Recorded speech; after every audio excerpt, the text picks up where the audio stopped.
सर्वांचं सहर्ष स्वागत आहे GK24 या मराठी एज्युकेशनल चॅनलमध्ये। तर पहा, नगर परिषद भरती 2023 आणि 24 रिक्त जागा आहेत, मग जागा वाढ का नाही, नवीन जाहिरात आणि उमेदवार आहेत निकालाच्या परीक्षेत। तर पहा, 2023 मध्ये नगर परिषदेची जाहिरात आली होती, त्या अंतर्गत विविध उमेदवारांनी अर्ज देखील दाखल केले, त्याची परीक्षा सुद्धा पार पडली, पण त्याचे रिझल्ट अद्याप लागलेले नाही। म्हणजे रिझल्टची वाट उमेदवार हे आतुरतेने बघतायत आणि रिझल्टच्या निकालाचे ते प्रतीक्षेत आहेत। तर पहा, त्यामध्येच रिक्त जागा सुद्धा भरपूर होत्या, पण तेवढ्या जागेची भरती त्या ठिकाणी घेण्यात आलेली नाही, त्यामुळेच जागा वाढीची मागणी ही सातत्याने होत आहे। त्याचं कारण असं की 2022 मध्ये शासनाने एक GR काढला होता, त्या GR अंतर्गत असं सांगण्यात आलं होतं की रिक्त पदे जी आहेत ती 100% रिक्त पदे भरण्यात येतील, पण या ठिकाणी 80% रिक्त पदेही भरलेली नाहीत। म्हणजे जेवढी रिक्त पदे आहेत त्याच्या 80% पदे सुद्धा भरल्या गेलेली नाही, त्यामुळेच जागा वाढ जी आहे त्याचा सातत्याने आपण पाठिंबा करत आहोत किंवा त्याची मागणी आपण पकडून ठेवलेली आहे। तर पहा, त्यामध्ये नवीन जाहिरातीची सुद्धा चर्चा सुरू आहे, तर या सर्वांवर आपण चर्चा करणार आहोत। तर पहा, एकंदरीत काही उमेदवारांचं म्हणणं असं आहे की जागावाढ झाली पाहिजे नाही। त्याचं कारण ते असं देत आहे की जर जागावाढ नाही झाली तर मे बी लवकरच जाहिरात जी आहे ती पुन्हा नव्याने प्रसिद्ध होईल आणि नवीन उमेदवार जे असतील त्यांना सुद्धा संधी मिळायला हवी। तर पहा मित्रांनो, जाहिरात जी आहे ती दरवर्षी प्रकाशित होत नाही, अगोदर तुम्ही हे क्लिअर करून घ्या, कारण की मागची जाहिरात कधी आली होती, गेली 4 ते 5 वर्ष झाली नगर परिषदेची जाहिरात जी आहे ती व्यवस्थितरित्या प्रसिद्ध झालेली नाही, त्यामुळे जाहिरातीमधला जो गॅप आहे तो भरपूर आहे। आणि तुम्ही जर म्हणत असाल की यावर्षी समजा जर जागावाढ झाली नाही आणि तीच जाहिरात पुढच्या वर्षी प्रकाशित होईल, तर ते नक्की नाही, त्याची शाश्वती कोणीही देऊ शकत नाही, कारण की भरती जी आहे ती दरवर्षी रेग्युलर प्रमाणे होत नाही आहे। त्यामुळे जागावाढच्या मागे आपण लागलेलो आहोत, कारण की या भरतीमध्ये ज्यांनी परीक्षा दिलेली आहे किंवा ज्यांनी पेपर दिलेला आहे, ज्यांनी मेहनत घेतलेली आहे, असे काही उमेदवार यामध्ये जर जागावाढ झाली तर त्यांची निवड होण्याची शक्यता आहे। तर पहा, आपण संपूर्ण प्रक्रिया जी आहे ती जाणून घेऊया, कारण की प्रक्रिया ही छोटी मोठी नाही आहे, संपूर्ण प्रक्रियेतून भरतीला जे आहे ते पार पडावं। तर पहा मित्रांनो, तुम्ही जर चॅनलवर पहिल्यांदा आलेले असाल तर चॅनलला सबस्क्राईब करून घ्या, जेणेकरून आगामी काळात येणाऱ्या कोणत्याही महत्त्वाच्या अपडेट्स आपल्याकडून मिस होणार नाही। तर पहा, नवीन जाहिरातीबद्दल काय चर्चा सुरू आहे की 3720 पदांची जाहिरात येणार आहे, त्यामध्ये कनिष्ठ लिपिक, वरिष्ठ लिपिक, शिपाई इत्यादी पदे असतील। परीक्षा जी आहे ती TCS कंडक्ट करणार आहे आणि नगर परिषद भरती गट क व गट ड या दोन्हीचा अभ्यासक्रम जो आहे तो अगोदरच प्रसिद्ध केलेला आहे, तुम्ही ते नगर परिषदच्या वेबसाईटवर जाऊन सविस्तर PDF जी आहे ती डाउनलोड करून घेऊ शकता। तर पहा मित्रांनो, नवीन जाहिरात जी आहे त्याला विरोध नाही आहे, कनिष्ठ लिपिक, वरिष्ठ लिपिक, शिपाई या पदांची जाहिरात देखील येणं गरजेचे आहे आणि ती आलीच पाहिजे, सर्वांना संधी मिळणं योग्य आहे, पण अगोदरची भरती सुद्धा कंप्लीट होणं गरजेचे आहे। म्हणजे जी भरती 2023 मध्ये निघलेली आहे ती पूर्ण होणं तेवढंच महत्त्वाचं आहे जेवढं नवीन जाहिरात येणे महत्त्वाचं आहे। तर पहा, एकंदरीत ही चांगलीच बातमी आहे की विविध पदांसाठी सुद्धा नवीन भरती येणार आहे, आली तर त्याचं स्वागतच आहे, पण अगोदरची भरती सुद्धा कंप्लीट होणं गरजेचे आहे, कारण की ते मुलं जे आहे ती वाट बघताय रिझल्टची।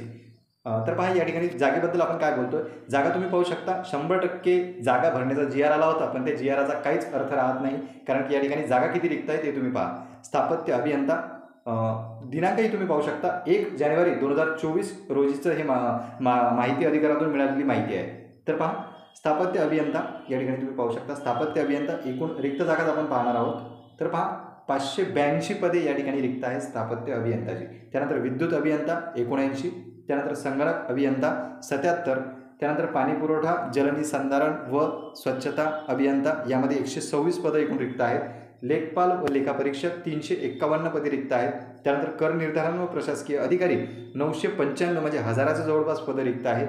अग्निशमक सेवा 423 आणि त्यानंतर स्वच्छता निरीक्षक 473, असे सर्व मिळून 3106 पदे एकूण रिक्त आहेत। या ठिकाणी तुम्ही पाहू शकता मित्रांनो, 3106 ही टोटल संख्या आहे रिक्त पदांची आणि याच्या 70% पदं सुद्धा भरल्या गेलेली नाही, म्हणजे 70% पदांची सुद्धा ॲड आलेली नाही, पदं रिक्त असून सुद्धा, म्हणजे जागा असून सुद्धा त्या जागा भरतीमध्ये काढण्यात आलेल्या नाही। त्यामुळेच आपण मागणी करतोय ती म्हणजे जागावाढ होण्याची, कारण की सध्या जागा रिक्त आहेत, डिपार्टमेंटलाही गरज आहे जागेची, उमेदवारांनीही पेपर दिलेले आहे त्यांनाही गरज आहे नोकरीची, मग जागावाढ का होत नाही, त्या कारणाने आपण याचा पाठिंबा करत आहोत। तर पहा, तुम्ही जाणून घेऊ शकता की ही भरती प्रक्रिया कशी असते। सध्या पहा, जाहिरातीच्या अगोदर त्यानंतर प्रवेशपत्र आहे, त्यानंतर परीक्षा होते, प्रथम उत्तर तालिका प्रसिद्ध होते। तर आता जी 2023 मधली भरती होती ती गुणवत्ता यादीवरच येऊन ठेपलेली आहे, म्हणजे या ठिकाणी प्रथम उत्तर तालिका प्रसिद्ध झाली, सुधारित उत्तर तालिका देखील अजून प्रसिद्ध झालेली नाही, त्यानंतर मग गुणवत्ता यादी प्रसिद्ध होणार आहे, म्हणजे तुम्हाला तुमचे मार्क्स कळतील किंवा लिस्ट लावल्या जाईल, त्यानंतर तात्पुरती निवड यादी प्रसिद्ध होईल, म्हणजे पुढची स्टेप, त्यानंतर डॉक्युमेंट व्हेरिफिकेशन होईल आणि नंतर सर्वात शेवटी प्रसिद्ध होणार आहे तुमची अंतिम निवड यादी आणि यानंतर तुम्हाला जे आहे ते जॉईनिंग लेटर मिळेल आणि मग आपण म्हणू शकतो की भरती प्रक्रिया कंप्लीट झालेली आहे। तर पहा मित्र, तात्पुरती निवड यादी तर सोडा, सध्या जी आहे ती गुणवत्ता यादी ही अजून प्रसिद्ध करण्यात आलेली नाही. त्यामुळे तुम्ही पाहू शकता की 2023 मधली भरती आहे, 2024 सुरू झालेला आहे आणि पहिला महिना देखील संपलेला आहे, तरीसुद्धा आणखी भरती प्रक्रिया जी आहे ती पुढं चाललेली नाही. म्हणजे तुम्ही भरतीचा कालावधी पाहू शकता, एक तर भरती येते 4 आणि 5 वर्षानंतर आणि त्यातही प्रक्रिया जी आहे ती एकदम रेंगाळत्या स्वरूपाची आहे आणि प्रक्रियेला किती वेळ लागतोय तुम्ही यावरून एक अंदाज काढू शकता. तर पहा, एक आपण असे बघू शकतो की जर जागा वाढ करायचे विषय असेल तर त्यामुळे भरती प्रक्रिया लेट होत असेल, पण त्या संदर्भातही पॉझिटिव्ह न्यूज नाही की त्यांनी अपडेटसुद्धा दिली नाही, एखादं परिपत्रक काढलेलं नाही की आम्ही जागा वाढ करतोय म्हणून आणि त्यामुळेच या रिझल्टला लेट होतोय किंवा गुणवत्ता यादीला लेट होतोय असंही एखादं नोटिफिकेशन आलेलं नाही. म्हणजे जागा वाढ संदर्भात बी काही पॉझिटिव्ह न्यूज नाही आणि रिझल्ट संदर्भातही काही त्यांनी सध्या सांगितलेली नाही की सिच्युएशन काय आहे, म्हणजे नेमकं तयार काय करणं सुरू आहे, सुधारित उत्तर तालिका तयार करणं सुरू आहे किंवा गुणवत्ता यादी तयार करणं सुरू आहे, त्याचीही काही अपडेट कोणत्याही अधिकाऱ्याकडून किंवा नगर परिषदच्या कोणत्याही डिपार्टमेंटकडून कसलीही प्रसिद्ध करण्यात आलेली नाही. त्यामुळेच पहा मित्र, आपण सातत्याने जागा वाढची मागणी करतोयच, पण अजून तरी पॉझिटिव्ह न्यूज आलेली नाही. आणि जागा वाढची मागणी का करतोय, कारण की भरतीचा जो गॅप असतो ना तो फार मोठा आहे. म्हणजे 3, 4, 5 वर्षांनी या ठिकाणी भरती येते आणि पोरांचं आयुष्य जे आहे ते दावावर लागलेलं आहे. म्हणूनच आमचं म्हणणं आहे की जागावाढ झाली पाहिजे.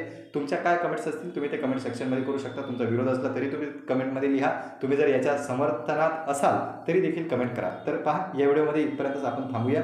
तर ह्या एकूण जागा आहेत ज्या माहितीच्या अधिकारातून आपल्याला प्राप्त झालेल्या आहेत. तर तुम्ही पाहू शकता नवीन जाहिरातीची सुद्धा चर्चा सुरू आहे की नवीन जाहिरात येणारच आहे, आली तर त्याचं स्वागतच आहे. तर पहा मित्रांनो, या अगोदर आपण एक व्हिडिओ बनवला होता सेकंड आन्सर की संदर्भात. तर एक आठवड्या पहिले आपण व्हिडिओ बनवला होता, त्यामध्ये असं सांगण्यात होतं की पुढच्या आठवड्यात तुमची आन्सर की प्रसिद्ध होईल. तर ही माहिती पहा आपल्याला टेलिग्रामच्या माध्यमातून आपल्यापर्यंत पोहोचली होती की डिपार्टमेंटला कॉल केल्यानंतर ही माहिती उपलब्ध झालेली आहे म्हणून असं. तर पहा, जी काही छोटी मोठी अपडेट येते ती मी तुमच्यापर्यंत पोहोचवण्याचा प्रयत्न करीत असतो. माहिती निर्माण करणे किंवा सेकंड आन्सर की लावणे हे तर माझ्या हातात नाही आहे, पण जी माहिती मला मिळेल मी ती तुमच्यापर्यंत पोहोचवण्याचा प्रयत्न करत असतो आणि जास्तीत जास्त ऑथेंटिक माहिती तुम्हाला देण्याचा प्रयत्न करत असतो. त्यामुळे पहा, दुसरा आठवडा लागला आहे पण अजूनसुद्धा सेकंड आन्सर की प्रसिद्ध झालेली नाही. त्या संदर्भात जी काही छोटीशी अपडेट प्राप्त होईल तर मी तुम्हाला दुसऱ्या व्हिडिओमध्ये किंवा कमेंट सेक्शनमध्ये किंवा आपलं टेलिग्रामचं चॅनल आहे त्यावर अपडेट करून देईलच. तर पहा, आन्सर की लावणे हे माझ्या हातात तर मुळीच नाही किंवा ते कोणाच्याही हातात नाही आहे, ते डिपार्टमेंटवरच डिपेंड आहे. तर जी काही अपडेट प्राप्त होईल त्या संदर्भात आपण अपडेट तुम्हाला देऊच आपल्या टेलिग्रामच्या माध्यमातून किंवा चॅनलच्या माध्यमातून. तर या ठिकाणी आपण थांबूया. धन्यवाद.